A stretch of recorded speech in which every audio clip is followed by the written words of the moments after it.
Cette vidéo va être très simple. On va parler de la cuisine américaine ouverte. On va voir plusieurs exemples en visualisation vidéo en 3D à la fin de la vidéo.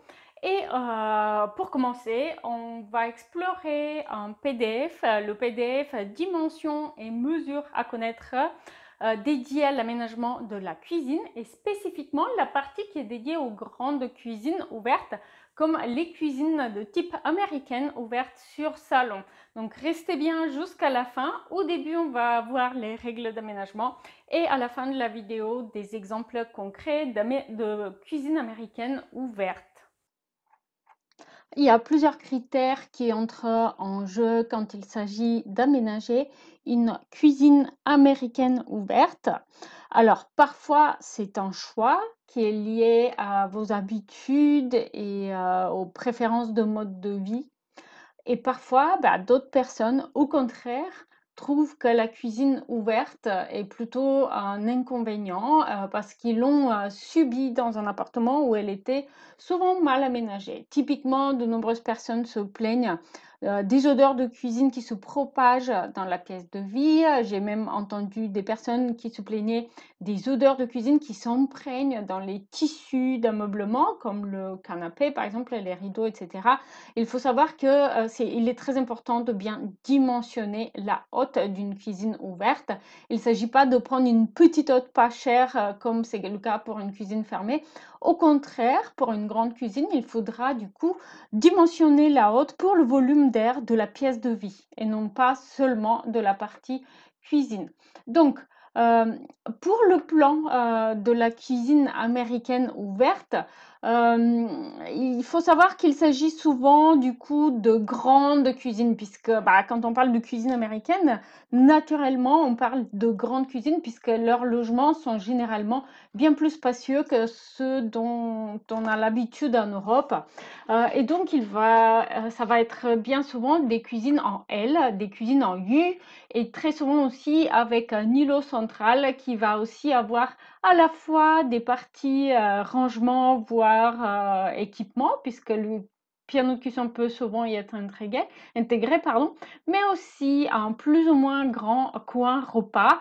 Il n'est pas rare pour les Américains, en fait, de manger un petit peu à la va-vite, pas seulement le matin, en préparant juste un petit casse-croûte qu'ils vont manger sur cet îlot central, pas forcément en famille. Et donc, le coin repas dans la cuisine est très important pour eux. Donc, quand vous aménagez votre cuisine américaine, ouverte, du coup, essayez de bien respecter le triangle d'activité qui va être principalement composé de l'espace de stockage, typiquement frigo-placard, l'espace de lavage, donc l'évier, et l'espace pour cuire, donc piano de cuisson, mais moins souvent aussi le four, sachant que le triangle de cuisson, il faudrait qu'il soit surtout étudié pour le piano de cuisson si le four et le piano de cuisson ne sont pas au même endroit. Et donc, pourquoi un triangle? Parce que du coup, ça va faciliter vos déplacements dans la cuisine. Beaucoup plus pratique que lorsque vous avez une cuisine en longueur où tout est aligné. Donc, essayez d'y penser.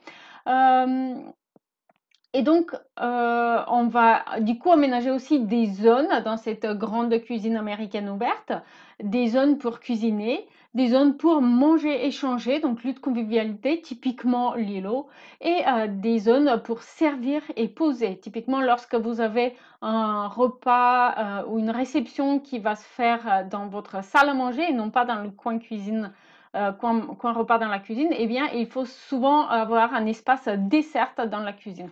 Donc, essayez d'envisager toutes ces zones et toutes ces activités dans votre aménagement. Et une nouvelle fois, n'oubliez pas, 90 cm, c'est vraiment le minimum entre deux plans de travail. Pour moi, 100 c'est mieux et 120 c'est confortable. Notamment, pensez-y si vous envisagez un îlot de cuisine aussi, il faudrait prévoir du coup au moins 100 cm entre le plan de travail et votre îlot de cuisine. Maintenant, je vous propose de passer du coup aux exemples, mais je voulais simplement vous rappeler que ce PDF, il est téléchargeable dans l'espace membre. Il vous permettra d'avoir comme un pense-bête pour l'aménagement de votre cuisine. Et vous allez aussi trouver des fiches similaires pour toutes les pièces de la maison. Donc, pour le salon, la chambre, la salle de bain, etc., la salle à manger. Et vous allez aussi pouvoir télécharger des gabarits de mobilier à l'échelle, c'est-à-dire que vous n'avez plus qu'à les imprimer, les découper et à jouer avec sur vos plans. Très pratique, notamment si vous achetez un bien en état futur d'achèvement, en VFA.